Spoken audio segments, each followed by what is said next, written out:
یہ کیوں فرمایا کہ لا نبی یا بعدی، میرے بعد کوئی نبی نہیں ہے؟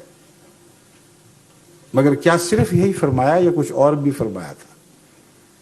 جس طرح خاتم کے سوا اور بھی آیتیں ہیں، اس طرح اس کے سوا اور بھی تو حدیثیں ہیں۔ اگر ان کو سامنے نہیں رکھو گے تو پھر حقیقت میں حضرت اقدس محمد رسول اللہ کا منشا تم پا ہی نہیں سکتے، اور اصول یہی ہے کہ تضاد وہاں بھی نہیں نکلے گا۔ حضور اکرم نے ایک طرف یہ فرمایا، دوسری طرف فرمایا کہ آنے والا مسیح جس کا وعدہ دیا گیا ہے وہ نبی اللہ ہوگا، اور حدیث مسلم میں ایک ہی حدیث میں 4 مرتبہ اس کو نبی اللہ فرمایا ہے۔ اب کیا حضرت رسول اللہ صلی اللہ علیہ وآلہ وسلم یہ کہتے وقت اس بات کو بھول گئے تھے کہ میں نے تو کہا تھا لا نبی بعدی؟ پھر بعدی کا کیا معنی ہے؟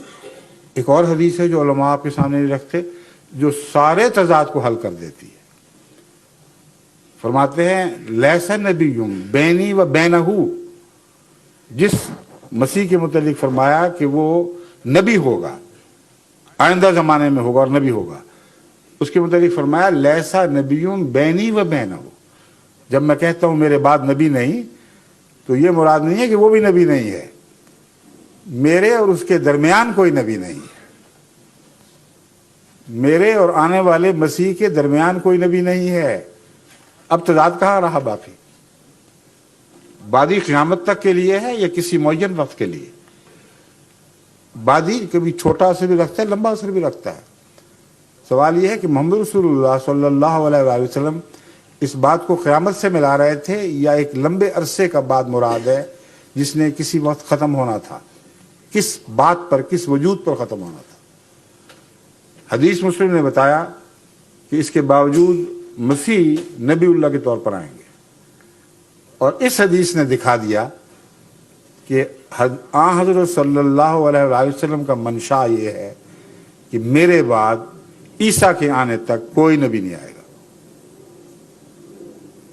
یہی مضمون عمر کے متعلق روایت کرتے ہوئے حضرت عمر رضی اللہ تعالیٰ کو آن حضرت صلی اللہ علیہ وسلم نے ان کے متعلق بات بیان فرماتے ہوئے کہا کہ اگر میرے بعد آنا ہوتا تو عمر ہوتا۔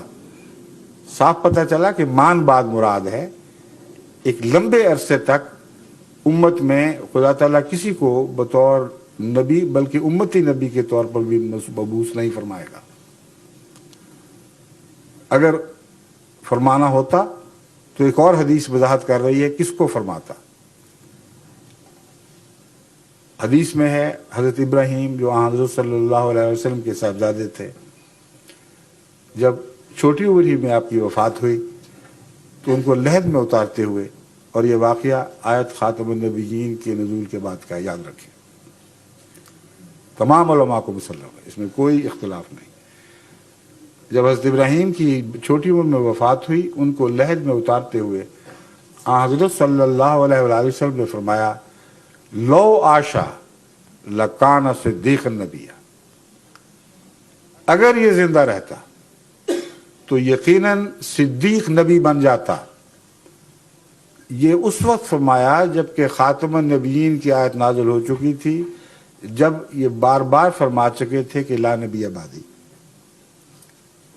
اب اس نے بات کا ایک اور معنی نکال دیا اور ابھار کو سامنے رکھ دیا، جس کو پرانے زمانے کے متقی اہل علم نے سمجھا، پہچانا اور ہمارے سامنے رکھا۔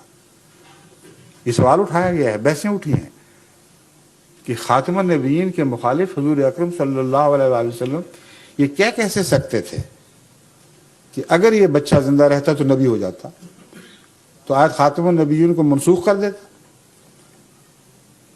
علماء نے اس پر غور کر کے یہ نتیجہ نکالا اور خوب کھول دیا کہ مراد یہاں بعد سے مراد زمانی بعد نہیں یا لا نبی آبادی کے معنی۔ اس کا مطلب ہے میرے مخالف، مجھے چھوڑ کر، مجھ سے ہٹ کر۔ اب ایک اور معنی سامنے ابھرے جو نہ صرف عربی کے مطابق مسلم بلکہ قرآن کریم میں انہی معنوں میں استعمال ہوا ہے لفظ بعد۔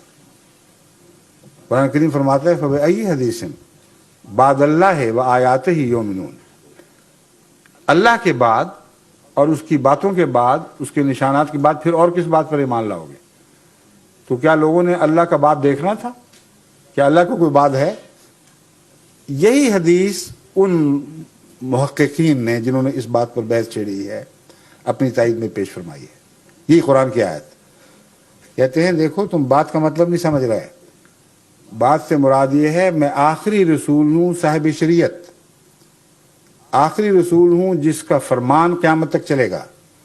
اس لیے مجھ سے ہٹ کر، مجھ سے الگ ہو کر دنیا میں کبھی کوئی نبی نہیں آئے گا. آئے گا تو غلام آئے گا، آئے گا تو میری ہدایت اور قرآن کی ہدایت کے تابع اس کے دائرے کے اندر آئے گا. اس لیے یہ حدیث کہ لو آشا لکانا صدیق نبیہ، اس میں کوئی تضاد نہیں. تضاد کیسے ہو گیا؟ یہاں تو بعد زمانے کا تھا ہی نہیں. اس حدیث نے ثابت کر دیا کہ وہ معنی جو تم سمجھتے رہے وہ غلط ہے، کہ بعد سے مراد زمانہ ہے. بار بار آپ نے تاکید فرمائی کہ میری امت میرا حکم آخری ہیں، اس کو چھوڑ کر اس کے مخالف اب کبھی کوئی دنیا میں نبی نہیں آ سکتا. امتی اور غلام نبی آ سکتا ہے. اس لیے میرا بیٹا اگر بڑا ہوتا تو سب سے زیادہ میرا مطیع ہوتا اور لازماً اس کو نبوت عطا ہوتی.